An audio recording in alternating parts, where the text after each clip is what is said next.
Muy buenas tardes, compañeras y compañeros. Profesor, el día de hoy vamos a hablar del tema de la interculturalidad. El libro destinado para estos fines es llamado La interculturalidad y educación intercultural en México,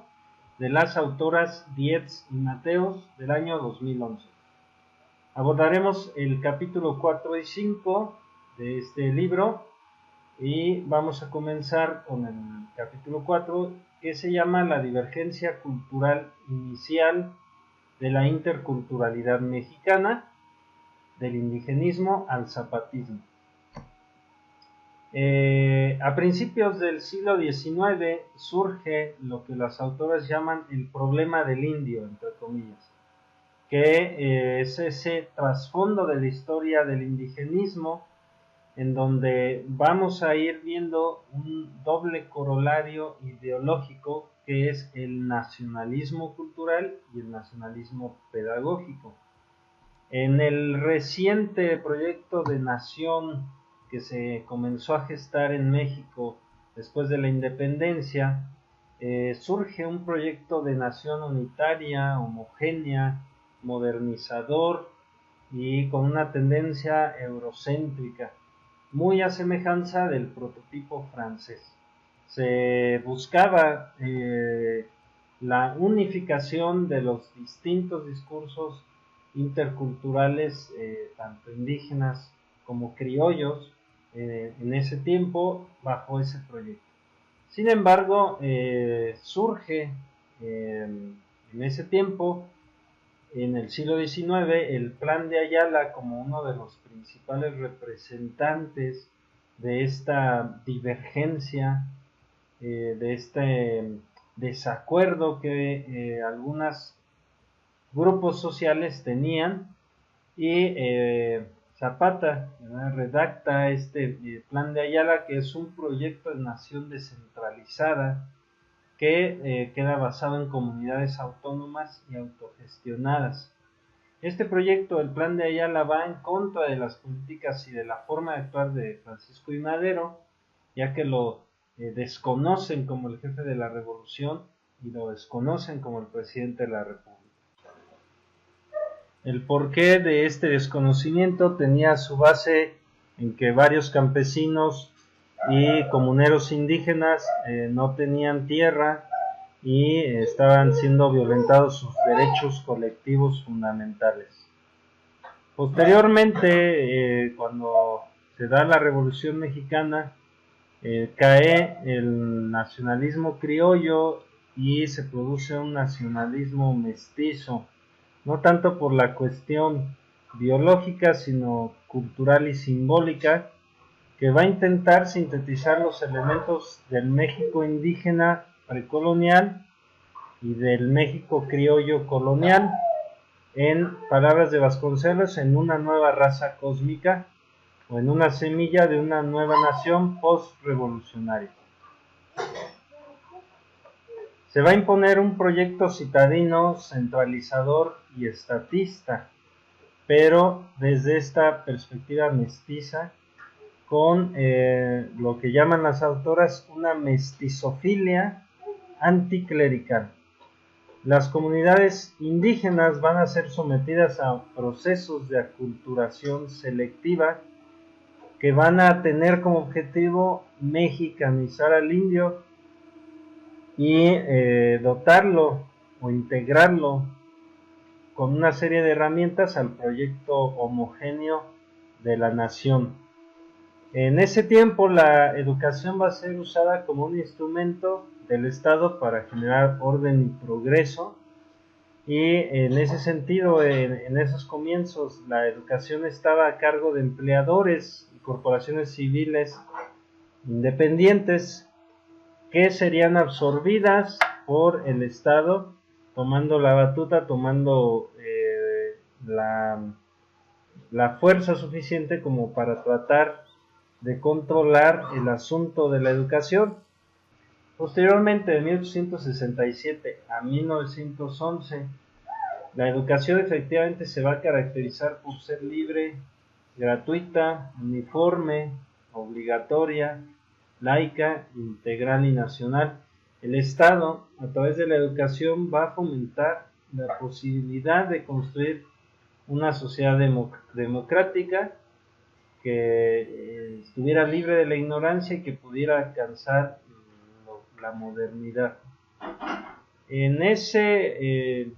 orden de ideas, en 1921 es creada la SEP, el día 25 de septiembre, y va a jugar un papel decisivo para combatir el analfabetismo, fomentar la escuela rural, fomentar la escuela de educación media superior,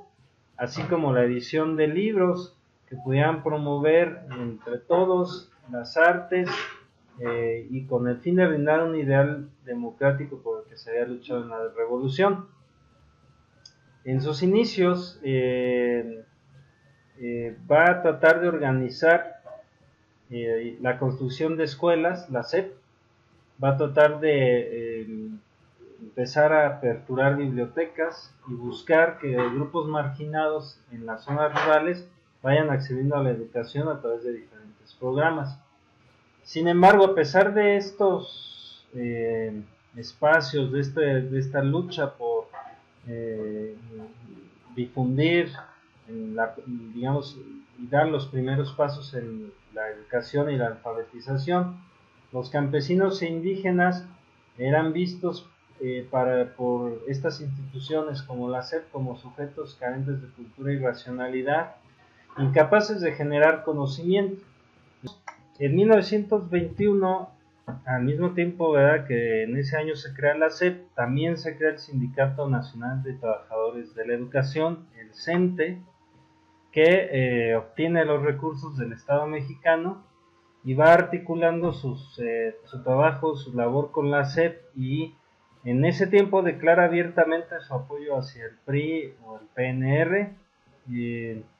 y va fungiendo esta organización como una articuladora entre la SEP, la docencia y la educación como parte del proyecto del Estado. En esos tiempos,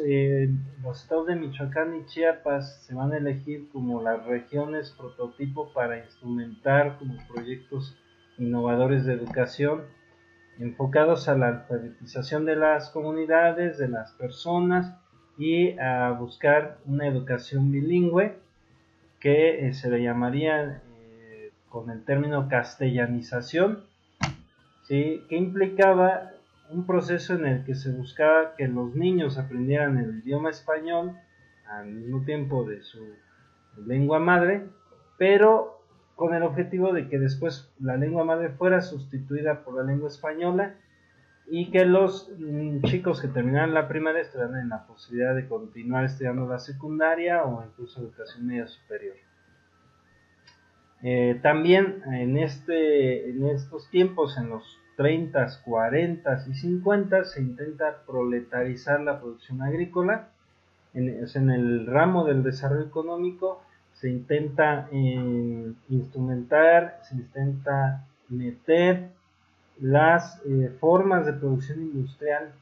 agrícola en el campo, y que como bien se dice en el texto, irían fracasando a lo largo del tiempo, puesto que no, a pesar de la alfabetización, a pesar de estos programas de desarrollo económico que se intentan implementar, los campesinos no pierden sus tradiciones y su identidad y su forma ancestral de cultivar con sus propias maneras el maíz y otros alimentos. Tanto en la agricultura como en las artesanías, la microempresa familiar campesina va a tener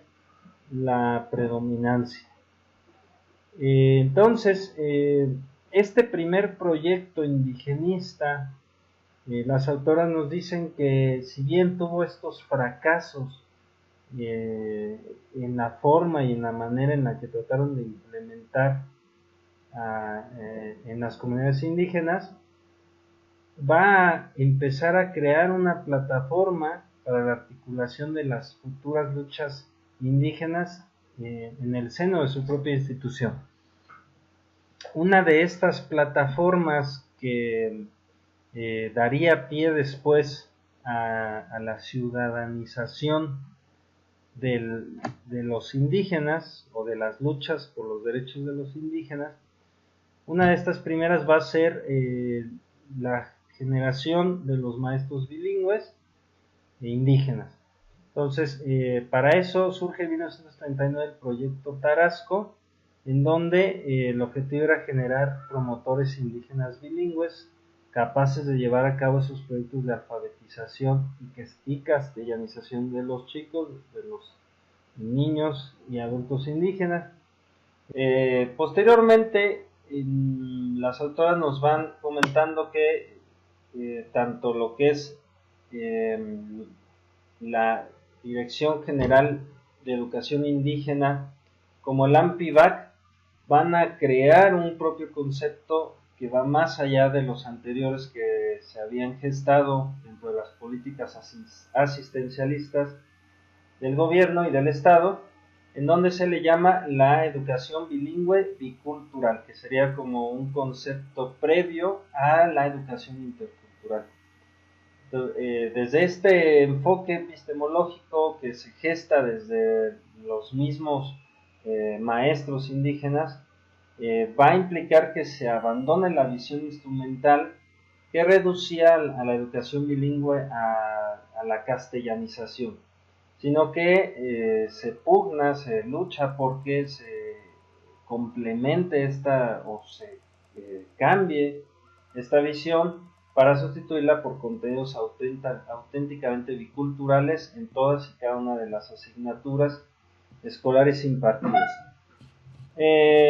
En este periodo es importante resaltar que los maestros del AMPIVAC van dejando de ser instrumentos del Estado, van dejando de ser solamente un funcionario, un educador, un mediador, y se van constituyendo algunos se van constituyendo como actores que se involucran en los conflictos, en las necesidades de la comunidad, como por ejemplo el defender los territorios que algunos ganaderos querían apropiarse o quitarles a las comunidades. En este sentido, en el año de 1981 se observan una confluencia de varios problemas también, tanto sociales, tanto educativos, tanto de estos programas gubernamentales, y las autoras nos dicen que desgraciadamente había en estos programas educativos una preparación deficiente, un insuficiente material didáctico, y pues definitivamente esto fue creando ciertos fracasos en varias comunidades de estos programas. A finales de los 80s y en los 90s comienza una crisis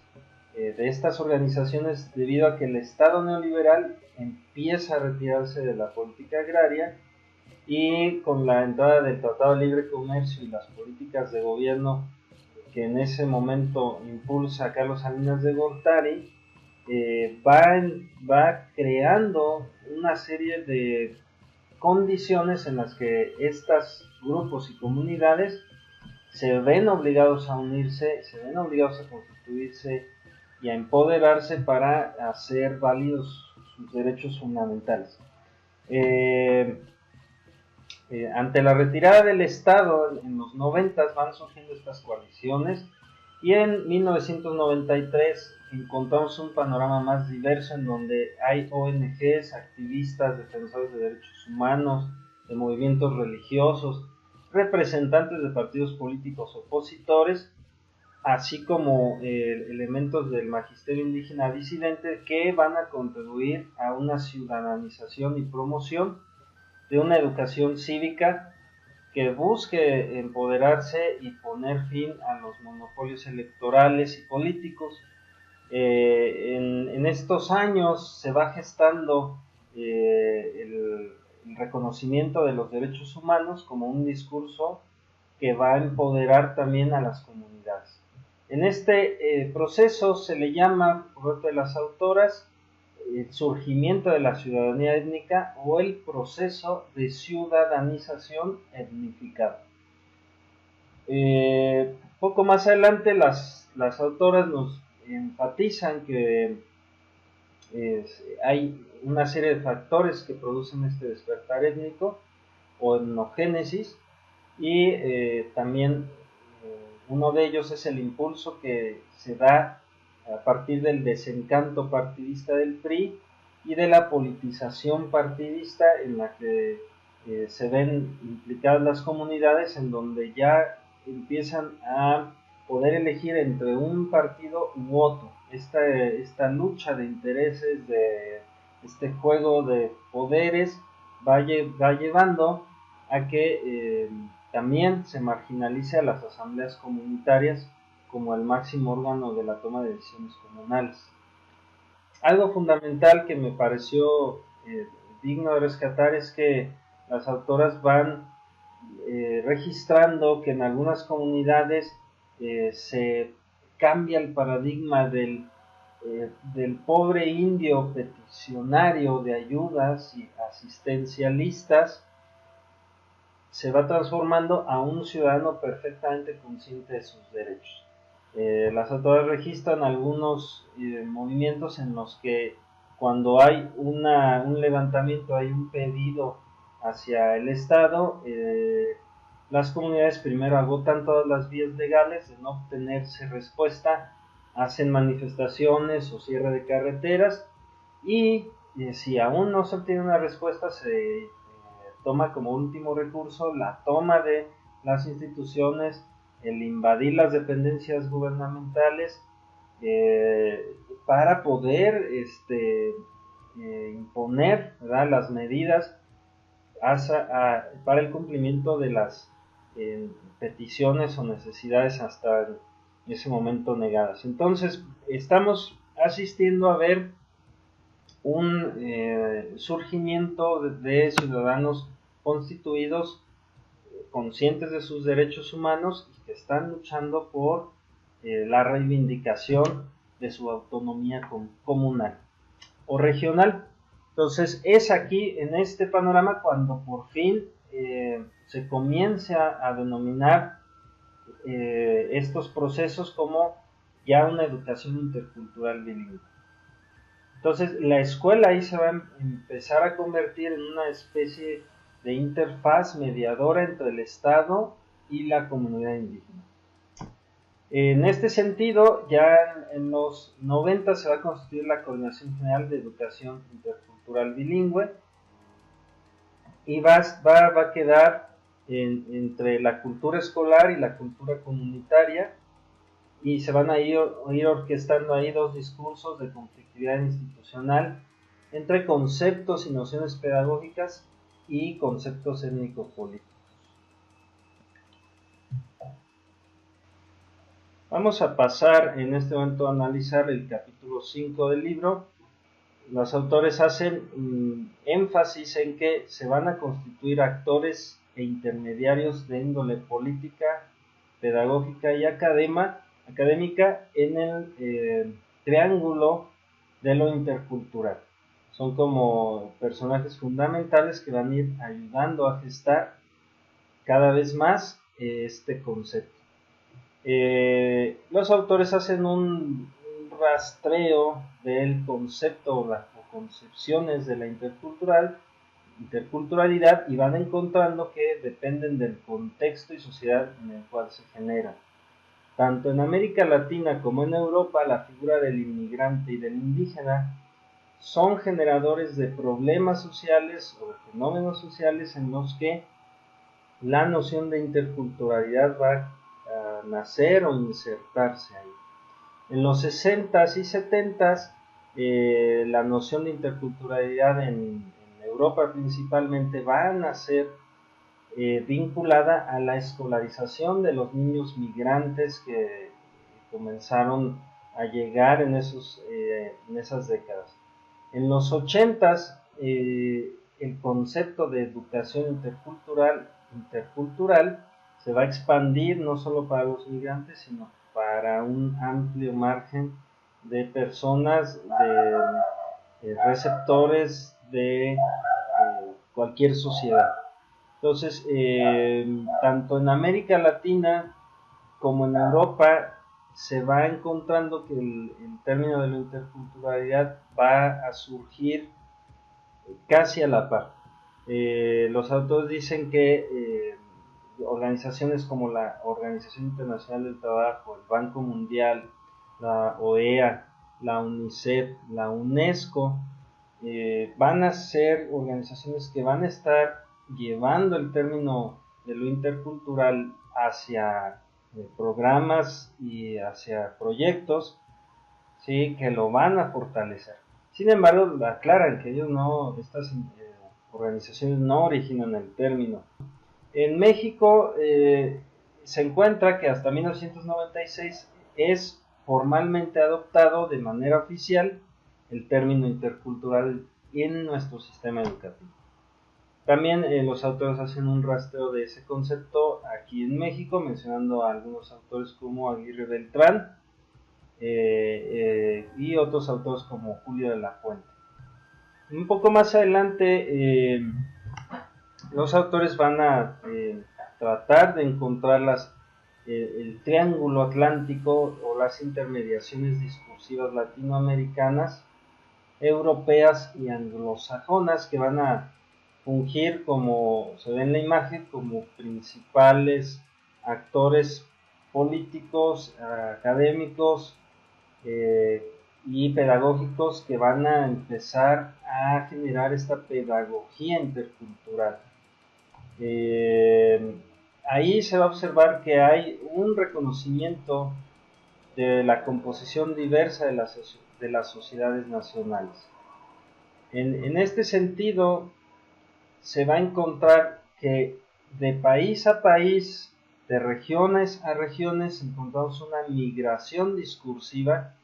en donde los actores académicos y pedagógicos retoman los discursos en su mayoría europeos y latinoamericanos y los van aterrizando a sus propios contextos. En este sentido, las autoras nos ponen uno de los ejemplos, como se ve en la imagen, de los actores educativos veracruzanos, y cómo en este sentido se observa ahí la influencia del discurso intercultural latinoamericano, mediado por organismos transnacionales como el Banco Mundial, la UNESCO, la OEA, y cómo va absorbiendo de las distintas ramos o grupos, tanto de personas como de conceptos, este, este apropiamiento del concepto intercultural ya desde un contexto mexicano, en este caso de la zona de Cruz de la Universidad. Posteriormente vamos a observar que la educación intercultural también va a pasar no solamente de primaria, secundaria o educación media superior, sino vamos a encontrar ya la naciente educación superior intercultural, que es un campo emergente en donde se va cosificando, se va concretizando en las universidades indígenas o universidades interculturales o escuelas superiores o escuelas normales indígenas o universidades de la tierra, etc. Desde el año 2002, las universidades interculturales en México han surgido y van a tener como misión principal formar profesionales intelectuales comprometidos con sus regiones y establecer como un eje central la investigación en base a pues, la riqueza de oportunidades y contextos que se están ya dejando entrever, que están saliendo a la luz, y con una oferta educativa que va a desarrollar y va a estar enmarcada dentro de las necesidades y potencialidades de cada región, promoviendo un currículum flexible y donde los alumnos no son seleccionados nada más por criterios académicos, sino también por la relación que tienen con las comunidades y regiones. Posteriormente, las autoras van aproximándose a cerrar este capítulo con una pregunta fundamental que surge en la noción y en los conceptos y epistemologías de la interculturalidad, que es si realmente tenemos un diálogo de saberes en una simetría e igualdad de posturas. Ante esto, primero que nada, las autoras privilegian que el concepto de diálogo va a poner en evidencia un conocimiento o una serie de saberes y conocimientos que acaben por descolonizar el sistema educativo mexicano, que sigue arrastrando vicios nacionalistas, indigenistas y paternalistas en relación a no reconocer a veces la diversidad cultural. En este sentido, hacen énfasis en el modelo bancario, que este concepto acuñado por Paulo Freire es un modelo que se está tradicionalmente reconvirtiendo bajo la influencia de las nuevas tecnologías de información en lo que los autores llaman en un modelo de educación de cajero automático. Y por el contrario, este modelo 2 va a llamarse el conocimiento tradicional o conocimiento indígena, que aquí en América Latina se va a generar partiendo de los costos particulares en donde se imparte. Este modelo emergente que viene y surge desde lo local está enfrentando fuertes problemas, dicen las autoras, puesto que hay una tendencia global a homogeneizar la educación debido a la influencia de actores transnacionales como agencias multilaterales y ONGs que estandarizan los saberes. Por eso, las autoras defienden la necesidad de pluralizar las perspectivas y los saberes más allá del saber científico y de un sistema que privilegia a los expertos o a las instituciones como fuentes de saber, sino el desafío que se plantea es generar nuevos cauces innovadores que diversifiquen los conocimientos, los saberes, las etnociencias subalternas o saberes alternativos que puedan confluir, hibridizarse, fertilizarse mutuamente, relacionarse para construir nuevos cánones de saber, a lo que le llaman ellos nuevos cánones localizados de conocimiento. Por consiguiente, esta nueva propuesta teórica y metodológica de construcción intercultural del saber enfrenta problemas también.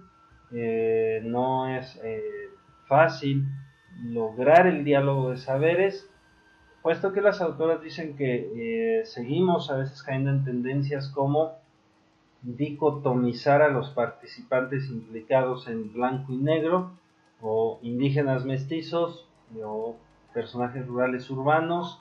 gubernamentales y no gubernamentales, académicos activistas, etc. Entonces hay que reconocer que efectivamente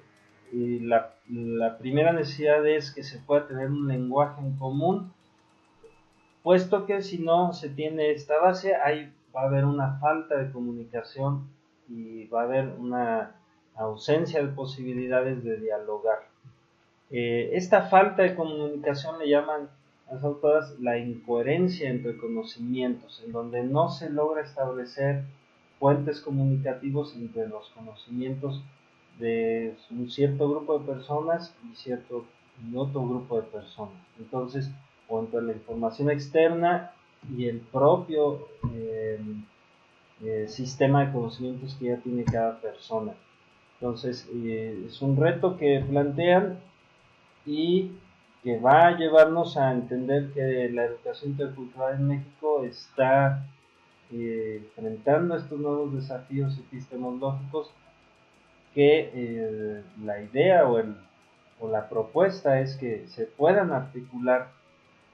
para que como sociedades podamos construir y podamos empoderar también estos conocimientos, estos saberes, y no nada más se queden bajo este modelo de educación bancaria o educación homogéneos, sino que podamos asistir realmente a este reconocimiento y emergencia de estas nuevas ciudadanías. Es todo cuanto hemos tratado por el día de hoy. Gracias.